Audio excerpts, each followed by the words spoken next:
Hi, podcast listeners. This is Annabelle, the founding and managing partner of the Paris-based and London-based law firm Crefovi, which focuses on advising the creative industries. So at the moment, since the 1st of January 2021, we notice that there's quite a lot of chaos in order to seamlessly do business between France and the United Kingdom, because a lot of processes and systems which were in place before Brexit are now questioned and or stopped, changed, amended. So for example, yesterday I spent 20 minutes calling the French tax authorities in various departments in order to clarify whether I should send invoices to my UK-based clients without the VAT for legal services.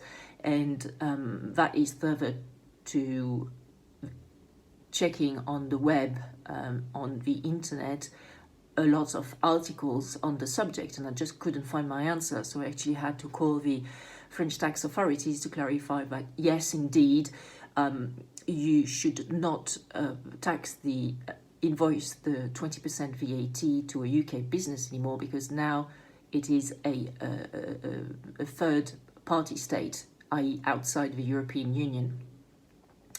Some other issues are, for example, for EU citizens like myself who live in the United Kingdom and may think the situation as merely a settled citizen or a permanent resident is too weak, too risky, and therefore they have to now take the life in the UK test, as well as the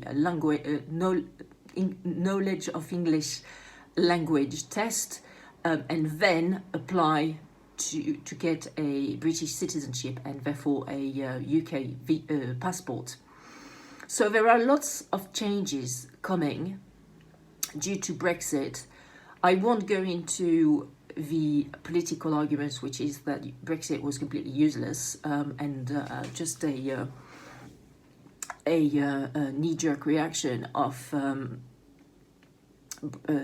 UK nationalists. I won't go into that because that's not helpful, that's not constructive.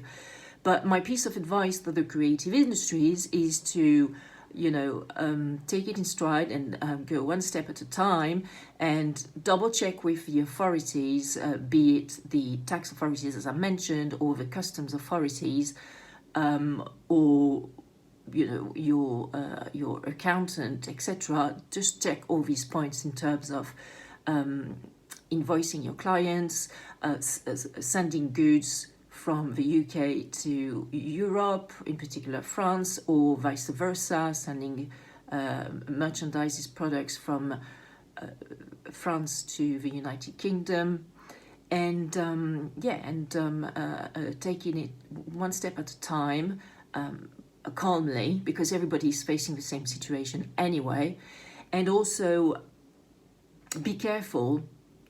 Although, of course, it is eroding your margins to have to do all this work, and potentially there are some more costs now due to the red tape imposed by all these changes, these additional forms, the costs are going up. So this is eroding your margin, but also being very mindful of not increasing your prices too steeply.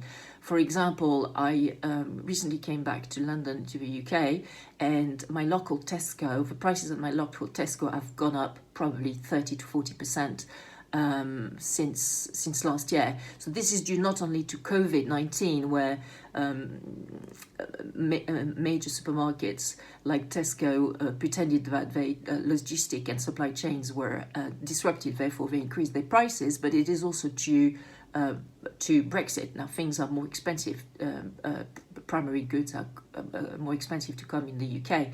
So now my reaction as a customer is I am not prepared to pay 30 or 40% more than what I used to pay before, therefore I'm going to find an alternative to Tesco.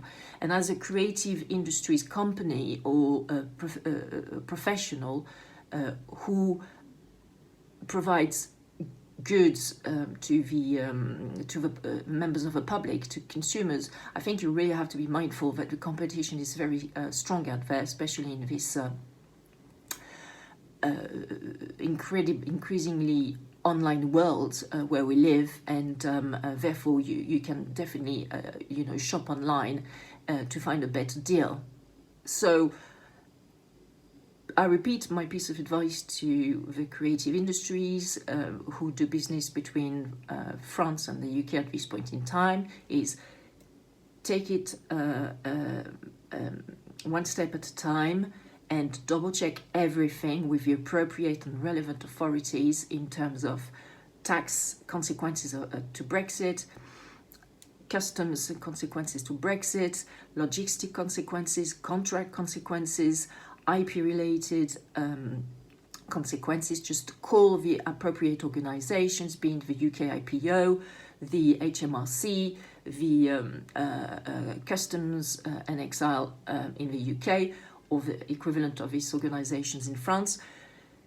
Number two, be mindful of the fact that if you increase your prices too steeply because of the eroding margins due to all the additional red tape and increased cost due to Brexit, and to a degree also to COVID-19, be mindful that if you increase your prices too steeply, you may lose some market share and clients, because they will shop elsewhere, because now they have the ability to actually shop online, and there is a broader market out there thanks to the internet.